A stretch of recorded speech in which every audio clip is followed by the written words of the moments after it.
dawadiyaal ku soo dhawaada qaybta idaacadda raadiyo baraarug media iyo qaybaha kale ee shabakadaha oo ka geli karta qaybaha kale ee Google-ka saaxiibayaal hay laawin inaad ku dhufataan subscribe-ka oo si la gareysaan lana wadaagtaan saaxiibayaal hay laawin inaad ku dhufataan subscribe-ka dawladaha Russia iyo China oo codka qayaxan ee veto power-ka ku diiday in Soomaaliya la farageliyo arrimaheeda siyaasadeed ee gudaha dalka Soomaaliya ugu horeysay dawladda Russia iyo China ayaa codka qayaxan ee veto power-ka ku diiday in Soomaaliya la farageliyo arrimaheeda siyaasadeed gudaha kulan ay yeesheen golaha ammaanka joogtada ah dawladaha Mareykanka iyo Ingiriiska ayaa soo jeediyay in siyaasadda Soomaaliya toos loo farageliyo markaana lana muquuniyo hogaamiyaha Soomaalida ee madaxweynaha xilkiisu ka dhamaaday ee Farmaajo mareyle ay yihiin isaga iyo mucaaradka dalka Soomaaliya iyo madaxweynaha xilkiisu dhamaaday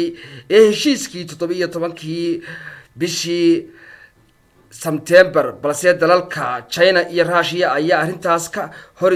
yimid oo diiday gabi ahaanba in siyaasadda arrimaha gudaha ee Soomaaliya la farageliyo dawladda Russia iyo China ayaa sheegay in Soomaaliya ay tahay dal madax bannaan oo xorriyadiisa helay 1960kii ceebna ay tahay in la farageliyo oo wadooyin kale loo mari karo arrimaha dalka Soomaaliya sayeshe xaaladda siyaasadeed ee xilligan ka taagan dalka Soomaaliya ee ay isku hayaan madaxweynaha xilkiisu dhamaaday waa Farmaajo iyo hogaamiyaasha mucaaradka ee ka soo horjeeda dawladda xilkeedii ka dhamaaday ee Farmaajo ayaa guud ahaanba waxa hawada isku sii shareeraya oo loo xal waayay in arrimaha khilaafka siyaasadeed ee ka dhaxaloosan qaabka doorashada loo qabanayo